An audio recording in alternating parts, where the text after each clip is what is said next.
என்னங்க அவங்கள இவ்வளவு நடிக்க விட்டீங்க அப்படின்ற மாரி நடந்து முடிஞ்சது தான் வந்து பார்த்தீங்கன்னா, இந்தியா வர்சஸ் இங்கிலாந்து டெஸ்ட் 1 டே 3 அப்படின்னே சொல்லலாம். எஸ் வந்து பார்த்தீங்கன்னா, பாப்பும், ஹாரி ப்ரூக்கும் கிரீஸ்ல இருந்தாங்க. கன்டின்யூ பண்ணி ஆட ஆரம்பிச்சு வந்து பார்த்தீங்கன்னா, பாப்பு வந்து பார்த்தீங்கன்னா, இன்னைக்கு என் செஞ்சுரிய பதிவு பண்றேன் பார்க்கிறீங்களா? அப்படின்ற அளவுக்கு வந்து பார்த்தீங்கன்னா, ஒரு செஞ்சுரிய பதிவு பண்ணாரு. ஸோ வந்து பார்த்தீங்கன்னா, செஞ்சுரிய பதிவு பண்ண கையோட பிரசித் கிருஷ்ணா சூப்பரா வந்து பார்த்தீங்கன்னா, ஒரு பவுலிங்க போட வந்து பார்த்தீங்கன்னா, கேட்ச் குடுத்து அவுட் ஆயிட்டாரு பாப்பு. ஸோ அதைத் தொடர்ந்து வந்து பார்த்தீங்கன்னா, ஹாரி ப்ரூக் வந்து பார்த்தீங்கன்னா, நானும் என் பெஸ்ட்ட குடுக்குறேன் பாருங்க அப்படின்ற அளவுக்கு வந்து பார்த்தீங்கன்னா, செம ஷாட்ஸ்லாம் செலக்டிவா ஆடிட்டு இருந்தாரு. அந்த பக்கம் கேப்டன் ஸ்டோக்ஸ் வந்து பார்த்தீங்கன்னா, நானும் ஆடுறேங்க அப்படின்ற அளவுக்கு ஆடிட்டு இருக்கும்போது பார்த்தீங்கன்னா, நீங்க ஆடுங்க தனியா போய் ஆடுங்க அப்படின்ற அளவுக்கு வந்து பார்த்தீங்கன்னா, சூப்பர்பான ஒரு பவுலிங்க போட்டு வந்து பார்த்தீங்கன்னா, சிராஜ் அவர் விக்கெட் எடுக்கிறாரு.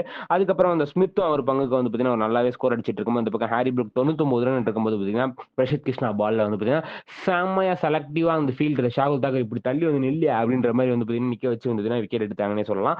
அதுக்கப்புறம் ஸ்மித்தும், ஓக்ஸும் வந்து பார்த்தீங்கன்னா, ஒரு நல்ல ஒரு பார்ட்னர்ஷிப் பில்ட் பண்ணி ஆடிட்டு இருக்கும்போது வந்து பார்த்தீங்கன்னா, பிரசித் குமார் ஸ்மித் விக்கெட்டையும் எடுக்கிறாப்படி. அதைத் தொடர்ந்து வந்து பார்த்தீங்கன்னா, கிறிஸ் ஓக்ஸ் வந்து பார்த்தீங்கன்னா, விக்கெட்ட வந்து நான் எடுக்கிறேன் பாருங்க அப்படின்னு போல்டு பிடுங்குது அப்படியே வந்து பார்த்தீங்கன்னா, பூம்ரா பவுலிங்ல. ஸோ அதைத் தொடர்ந்து வந்து பார்த்தீங்கன்னா, கிரேஸ் வந்தாரு. கிரேஸ் வந்து பார்த்தீங்கன்னா, எப்பா நான் ஒரு பவுலர் தான் இருந்தாலும் என் பெஸ்ட்ட குடுக்குறேன் பார்க்குறியா அப்படின்ற மாரி வந்து பார்த்தீங்கன்னா, பவுண்டரிஸ்லயே டீல் பண்ண மனுஷன்.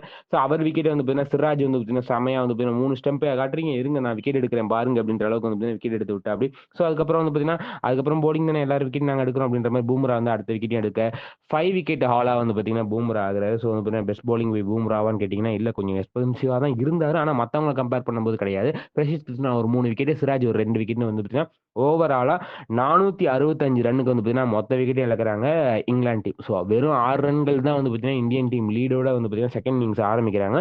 எஸ்எஸ்பி ஜெய்ஸ்வாலும், கேஎல் ராகுலும் தான் ஓப்பனிங் இறங்குனாங்க. நல்லா ஆடுனாங்களான்னு கேட்டீங்கன்னா, பவுண்டரி அடிச்சிருந்தா அப்படி எஸ்எஸ்பி ஜெய்ஸ்வால்.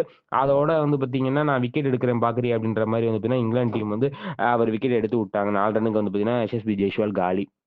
அதுக்கப்புறம் வந்து சாய் சுதர்ஷன் ஏப்பா ஃபர்ஸ்ட் இன்னிங்ஸ் தான் டக் அவுட் ஆயிட்டு இந்த மேட்ச் நல்லா ஆடுறாங்க சிறப்புடன் ஆடுறேன் பாருங்க அப்படின்ற மாதிரி பவுண்டரிஸ்ல டீல் பண்ண அப்படி மனுஷன் லக்கும் ஒரு பக்கம் ஃபேவர் இருந்து நிறைய கேச்சஸ் டிராப் பண்ணாங்க அவருக்கு இருந்தாலும் 30 ரன் தான் அவரால் அடிக்க முடிஞ்சது 30 ரன்னுக்கு வந்து பார்த்தீங்கன்னா பென் ஸ்டோக்ஸ் பால்ல வந்து பார்த்தீங்கன்னா அவுட் ஆயிட்டு போயிட்டாரு ஸோ இப்போ கரண்ட்லி வந்து பார்த்தீங்கன்னா நம்ம சுமன் கில்லும் கேஎல் ராகுலும் கிரீஸ்ல இருக்காங்க கேஎல் ராகுல் வந்து பார்த்தீங்கன்னா ஒரு 47 அடிச்சு வந்து பார்த்தீங்கன்னா செம நாக்ல இருக்காரு சுமன் கில் வந்து பார்த்தீங்கன்னா ஒரு 6 ரன்ல ஆடிட்டு இருக்காரு ஸோ வந்து பார்த்தீங்கன்னா 90 ரன்னுக்கு 2 விக்கெட்னு வந்து பார்த்தீங்கன்னா இந்தியா வந்து ஆடிட்டு இருக்காங்க லீட் பை 96 ரன்ஸ் ஸோ இது அப்படியே இந்த நாள் ஃபுல்லா இன்னைக்கு ஆடி வந்து பார்த்தீங்கன்னா ஒரு லீடை வந்து ஒரு தக்க வச்சு போட்டாங்கன்னா வெற்றி பெற வாய்ப்பு இருக்கு இல்லைன்னா வந்து மேட்ச் என்ன பொறுத்த வரைக்கும் டிரால போற மாதிரி தான் தெரியுது அப்படி விட்டுறாதீங்கயா கில்லு அப்படின்ற மாதிரி சொல்லிக்கிட்டு இந்த வீடியோ உங்களுக்கு பிடிச்ச லைக் பண்ணுங்க ஷேர் பண்ணுங்க கமெண்ட் பண்ணுங்க மறக்காம தினமலரை சப்ஸ்கிரைப் பண்ணுங்க நன்றி வணக்கம்